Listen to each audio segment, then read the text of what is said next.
Pak, itu kan nilainya banyak yang bilang fantastis gitu. 38,5 atau sekitar 55 triliun.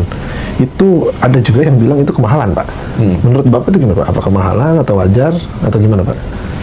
Memang kita bisa mulai dari cara perhitungan yang paling susah, paling rumit, sampai cara perhitungan yang lebih sederhana lah untuk menjelaskan.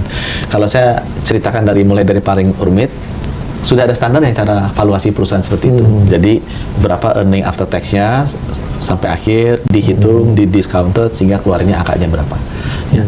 Angka itu sebenarnya yang kita dapatkan adalah sekitar 18% dari perhitungan secara saintifik ini. Tapi karena ini sulit, saya lebih suka memakai angka yang lebih gampang. Misalnya saja kan kita beli 3,85 miliar itu untuk 45%. Jadi 100%-nya itu sekitar 8,2 miliar dolar.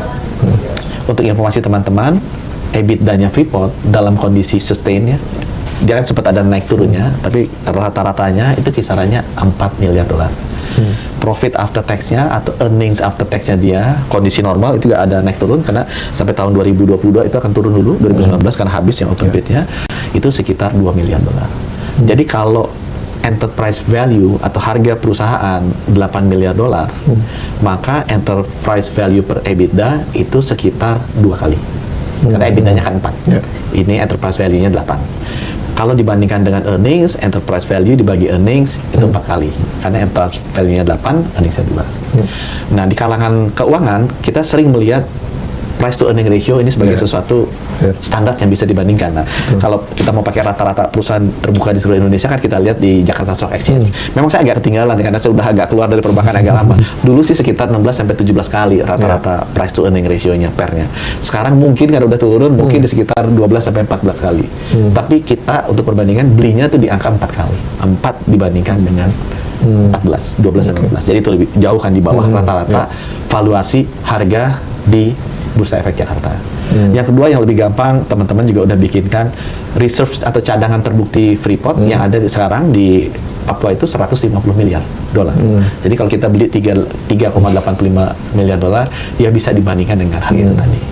Atau harga ketiga, atau cara perbandingan ketiga yang juga gampang, Freeport itu pernah menawarkan ke pemerintah Indonesia, waktu itu diminta divestasi menjadi 30%, jadi tawarin 10%-nya 1,6. Jadi kalau 10% 1,6 kita beli 45%, itu kan sekitar 4,5 kali 1,6 kan, sekitar 8 miliar dolar dibandingkan dengan 3,85. Padahal yang ditawarkan itu hanya Freeport tanpa memperhitungkan porsi Rio Tinto. Rio Tinto itu ya. Kalau memperhitungkan porsi Rio Tinto kan harga yang 8, berapa ini mesti dibagi 0,6 lagi, jadi angka 12 miliar dolar. Jadi dengan itu perbandingan bahwa kita price to earning ratio-nya 4 dibandingkan dengan 12.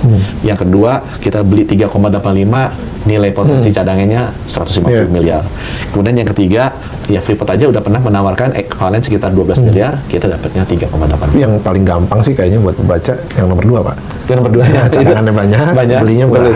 Mungkin itu ya. Atau yang keempat sudah kalau lebih gampang lagi, profitnya itu setiap tahun kan 2 miliar. Jadi kalau saya pegang 51% kan saya dapatnya 1 miliar. Jadi kalau ini 3,85 ya 4 tahun profit. 4 tahun balik modal.